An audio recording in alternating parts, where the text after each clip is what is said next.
भक्तगणों, आज आपको शिवपुराण में महात्म्य बताऊंगा। आप ध्यानपूर्वक सुने। महात्म्य में सौनक जी के साधन विषयक प्रश्न करने पर सूर्य का उन्हें शिवपुराण का क्यों उत्कृष्ट महिमा सुनाना। यह कथा शिवपुराण से सुना रहा हूँ। ध्यानपूर्वक सुने। ओम श्री गणेशाय नमः। श्री शिवपुराण महात्म्यम भवावधिमग्नं दीनं मां समुन्दरं भवार्णवात् कर्मग्रहं गृहीतां दासोऽहं तं शंकर। सौनक जी के साधन विषय प्रश्न करने पर सूर्य का उन्हें शिवपुराण का उत्कृष्ट महिमा सुनाना सुनिए और इस चैनल को लाइक सब्सक्राइब जरूर करिए। भक्तों, श्री सौनक जी ने पूछा, महाज्ञानी सूर्य जी, आप संपूर्ण सिद्धांतों के ज्ञाता हैं। प्रभु, मुझसे पुराणों की कथाओं के सार तत्व का विशेष रूप से वर्णन कीजिए। ज्ञान और वैराग्य सहित भक्ति से प्राप्त होने वाले विवेक की वृद्धि कैसी होती है तथा साधु पुरुष किस प्रकार अपने काम, क्रोध आदि मानसिक विकारों का निवारण करते हैं। इस घोर कलिकाल में जीव प्राय आसुर स्वभाव के हो गए हैं। उस जीव समुदाय को शुद्ध देवी संपत्ति से युक्त बनाने के लिए सर्वश्रेष्ठ उपाय क्या है? आप इस समय मुझे ऐसा कोई शाश्वत साधन बताइए जो कल्याणकारी वस्तु में भी सबसे उत्कृष्ट एवं परम और मंगलकारी हो तथा पवित्र करने वाले उपायों में भी सर्वोत्तम पवित्र कारक उपाय हो। तात वह साधन ऐसा हो जिसके अनुष्ठान से शीघ्र ही अंतकरण की विशेष शुद्धि हो जाए तथा उससे निर्मल चित्त वाले पुरुषों को सदा के लिए शिव की प्राप्ति हो जाए।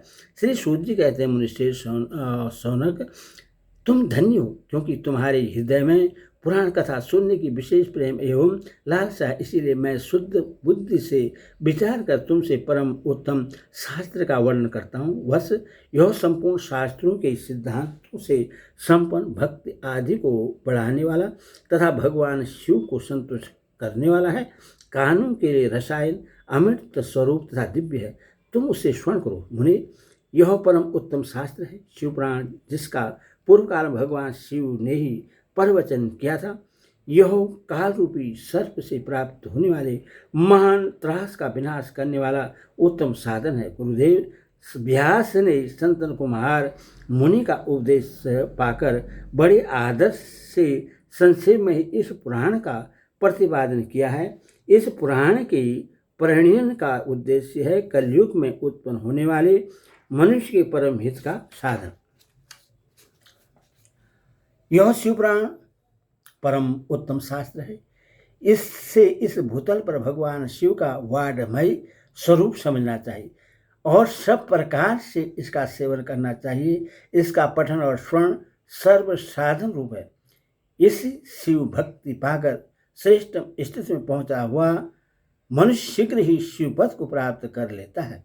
इसीलिए संपूर्ण यत्न करके मनुष्यों ने इस पुराण को पढ़ने की इच्छा की है अथवा इसके अध्ययन को अभिष्ट साधन माना है।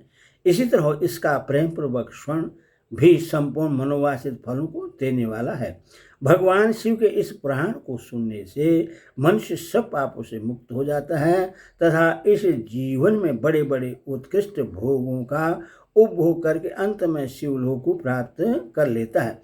यह शिवपुराण नामक ग्रंथ 24,000 श्लोकों से युक्त है। इसकी 7 संहिताएं हैं। मनुष्य को चाहे कि वो भक्ति, ज्ञान और वैराग्य संपन्न हो, बड़े आदर से इसका श्रवण करे।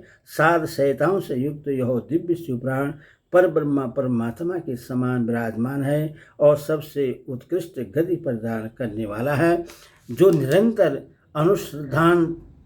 अनुसंधान पूर्वक इस शिवपुराण को वाचता है अथवा नित्य प्रेम पूर्वक इसका पाठ मात्र करता है, वह पुण्यतमा है, इसमें शेष नहीं है। जो उत्तम बुद्धि वाला पुरुष अंतकाल में भक्तिपूर्वक इस पुराण को सुनता है, उस पर अत्यंत प्रसन्न हुए भगवान महेश्वर उससे अपने पद धाम प्रदान करते हैं। जो प्रतिदिन आदरपूर्वक इस शिवपुराण का पूजन करता है, वह इस संसार में संपूर्ण भोगों को भोगकर अंत में भगवान शिव के पद को प्राप्त कर लेता है। जो प्रतिदिन आलस्य रहित हो, रेशमी वस्त्र आदि की वेष्टन से इस शिव पुराण का सत्कार करता है, वह सदा सुखी होता है। यह शिव पुराण निर्मल तथा भगवान शिव का सर्वस्व है। जो यह लोक और परलोक में भी सुख चाहता है, उससे आदर के साथ प्रयत्न पूर्वक इसका सेवन करना चाहिए।